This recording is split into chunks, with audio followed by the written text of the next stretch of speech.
Dan pemirsa, untuk membahas lebih jauh terkait maraknya kasus kekerasan yang dilakukan anak di bawah umur, sudah bergabung bersama kami melalui sambungan Zoom, psikolog klinis Mbak Veronica Adesla di Jakarta. Mbak Vero, selamat siang. Selamat siang. Terima kasih sudah bergabung bersama kami di Berita Satu Siang, pemirsa. Mbak Vero. Kalau kita sempat simak tadi beberapa tayangan video di mana memang ada juga sebuah video penganiayaan anak SD terhadap temannya di Jombang, Jawa Timur sempat viral gitu ya, Mbak Vero. Ini juga bahkan ada 4 siswa SD di Banten yang juga menyiksa ODGJ hingga tewas. Dari pandangan Anda terkait maraknya kasus-kasus kekerasan yang melibatkan anak-anak kecil ini, anak-anak di bawah umur ini, faktor apa saja yang menyebabkan anak-anak di usia yang masih sangat muda ini dapat kemudian melakukan tindakan kekerasan? Ada beberapa hal yang bisa kita lihat ya. Yang pertama mungkin adalah mengenai kurangnya kesadaran ataupun pemahaman anak mengenai emosi yang dialami dan juga bagaimana cara mengekspresikan emosi secara tepat dan mengelola emosi tersebut gitu. Serta juga kita bisa lihat bahwa ada nilai-nilai yang juga tidak terlihat ya atau tidak tertanamkan dengan baik di sini adalah nilai-nilai kemanusiaan di mana penting untuk saling menghargai dan bisa berempati dengan orang lain, dengan temannya, dengan sekitar. Juga nilai-nilai moral mengenai mana yang boleh dilakukan dan tidak boleh dilakukan dan kenapa hal itu tidak boleh dilakukan. Itu pun nilai-nilai yang pentingnya untuk ditanamkan sejak kecil sehingga anak-anak juga paham dengan pentingnya arti saling menghargai satu sama lain dalam perilaku.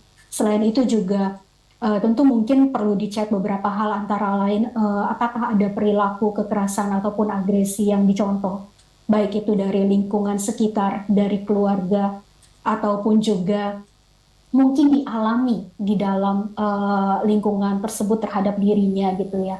Dan kita juga tidak bisa melepaskan akan faktor media gitu, karena sekarang ini anak-anak udah memegang gadget gitu ya dengan leluasanya untuk browsing dan segala macam. Itu konten-konten yang dilihat dari media tersebut itu pun juga akan mempengaruhi kalau tanpa disertai pendampingan yang tepat, ini dapat berdampak buruk untuk anak-anak ketika menonton tayangan-tayangan ataupun konten-konten yang tidak baik, tidak sehat, dan tidak bermoral.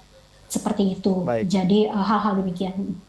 Mbak Vero, tadi Anda menjabarkan cukup banyak sekali faktor-faktor mulai dari pendampingan orang tua bahkan hingga faktor media dan juga penggunaan gadget yang berlebihan kepada anak-anak, di mana memang cukup banyak konten-konten yang bernuansa dewasa yang juga belum cocok peruntukannya untuk anak-anak usia dini begitu ya. Tetapi kalau misalnya kita melihat dari kasus-kasus yang sudah terjadi kemarin gitu ya, seringkali kasus ini kemudian diselesaikan secara kekeluargaan.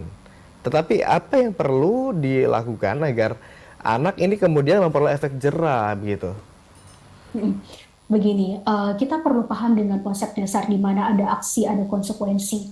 Jadi dari setiap aksi pasti akan ada konsekuensi yang perlu didapatkan gitu. Dalam hal ini, kalaupun diselesaikan secara kekeluargaan bukan berarti terlepas dari konsekuensi bahwa harus kemudian berhadapan dengan masyarakat, harus kemudian juga meminta maaf kepada korban, harus kemudian juga dilihat bagaimana perkembangan dalam perilakunya. Nah, di sini artinya seluruh lini itu harus ikut serta di dalam pendampingan anak ini, baik korban maupun pelaku dua-duanya gitu ya. Semua lini itu maksudnya apa? Maksudnya adalah baik dari keluarga, kemudian lingkungan tempat tinggal masyarakat sekitar, kemudian dari sekolah gitu, dan turun juga mungkin dari pemerintah karena setahu saya juga ada program untuk rehabilitasi sebenarnya ya.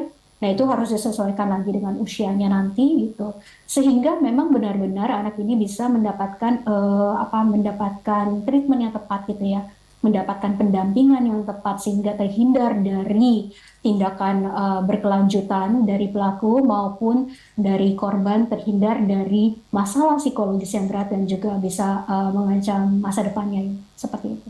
Oke, kalau kita lihat juga ada kasus yang melibatkan seorang pelajar yang kemudian tiba-tiba saja dibacok oleh seseorang juga remaja berinisial T beberapa waktu lalu begitu, yang belakang diketahui bahwa ternyata T ini adalah residivis yang pernah juga mendapatkan hukuman kemudian juga bebas dan melakukan tindakan kekerasan serupa terhadap anak-anak seusianya remaja begitu.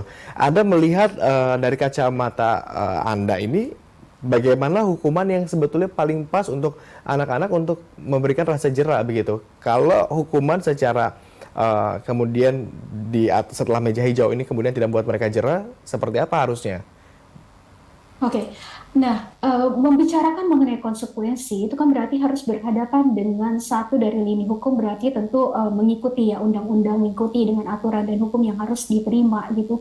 Selain itu tidak cukup hanya itu, karena memang perlu ada pembentukan kepribadian, perlu ada pembentukan perilaku yang tepat, perlu ada pembentukan kemampuan keterampilan emosional seperti itu. Jadi dari sini saya membicarakan tentang kesehatan mental. Tentu di dalamnya perlu ada pelatihan ya di sana gitu. Jadi kita tidak hanya membicarakan mengenai hukuman yang membuat jera. Hukuman semata tidak akan membuat jera kalau itu hanya sekedar hukuman, tapi pendampingan itu penting. Bagaimana kemudian bisa membantu anak ini membentuk sebuah perilaku yang tepat dan sehat untuk di masyarakat gitu. Ini kan perlu ya. Jadi balik lagi, keduanya perlu baik secara hukum dijalankan, secara kesehatan mental dijalankan, secara lini di masyarakat juga turut membantu dalam arti apa? Maksud saya tadi ikut memantau, ikut memproses, ikut mendampingi dan ikut membantu prosesnya. Kalau misalnya perilaku berulang, berarti masyarakat juga perlu untuk memberitahukan hal ini gitu, menyampaikan hal ini dan jangan hanya mendiamkan, itu sih. Bukan hanya orang tua, tetapi juga masyarakat lingkungan sekitar begitu secara lebih luas ya. Betul, setuju. Kami ingin coba mengaitkan dengan salah satu data yang menyebut Indonesia ini ternyata menduduki urutan ketiga sebagai negara fatherless, ketiga di dunia. Apakah ini juga ada kaitannya dari kacamata Anda? Bagaimana tanggapan Anda melihat ini? Peran seorang ayah itu sebenarnya ya kalau memang penelitian menyebutkan demikian ya berarti sudah diteliti ya, berarti kita agree aja gitu ya, berarti kan sudah diteliti gitu. Tapi menyangkut, saya akan lebih membahas kepada peran father di dalam pengasuhan anak itu, bahwa peran ayah sama pentingnya dengan peran ibu dalam hal apa, pertumbuhan perkembangan sosial emosional anak itu sama pentingnya gitu. Bukan berarti kemudian ibu semata yang bisa membantu anak bertumbuh dan berkembang menjadi pribadi yang sehat, bertanggung jawab gitu ya. Tapi juga ayah punya perspektif dan peranan yang berbeda. Contohnya, mungkin kalau dari sisi ibu lebih protektif terhadap anak, mencegah anak untuk terluka, mencegah anak untuk kemudian sakit gitu ya. Dari sisi ayah biasanya bisa mengembangkan dari sisi perspektif experience ya. Jadi anak bisa mendapatkan banyak pengalaman, anak bisa mendapatkan banyak perasaan ingin tahu dari cara ayahnya ikut terserta di dalam tumbuh kembang tersebut. Selain itu, ayah juga punya peranan yang penting dalam memberikan contoh untuk anaknya dalam menyelesaikan persoalan di rumah sebenarnya, terutama dalam interaksi dengan istri ya gitu. Jadi ketika ada problem dengan pasangan suami istri gitu, kayak dengan ibunya gitu atau dengan ayahnya akan bertindak seperti apa? Kalau bisa menghindari, maksudnya tidak muncul dengan cara kekerasan, tidak muncul dengan cara agresif, tapi justru bisa ada saling menghargai dan diskusi di dalamnya, anak akan belajar mengenai hal ini juga dari sosok ayah gitu. Sosok ayah yang kalau di Indonesia sebagai kepala keluarga. Ayah dalam hal ini bisa mencegah perilaku tindak kekerasan anak begitu? Oh, tentu. Itu sangat besar gitu, karena kita di Indonesia terutama kan masih patriarki, jadi masih ayah memegang sebagai utama di dalam keluarga gitu. Nah itu perannya sangat besar. Oke, artinya premis bahwa Indonesia menduduki peringkat ketiga negara fatherless ini juga berpengaruh besar terhadap perilaku anak yang belakangan muncul banyak tindak kekerasan gitu ya? Bisa ada hubungannya. Seberapa besar itu perlu diteliti lagi. Baik, terima kasih Mbak Vero atas kesediaan Anda untuk bergabung bersama kami dan memberikan tinjauannya terkait kondisi juga tindak kekerasan berbagai temuan-temuan yang sudah terjadi belakangan ini. Selamat kembali beraktivitas Mbak Vero. Dan terima kasih, selamat beraktivitas.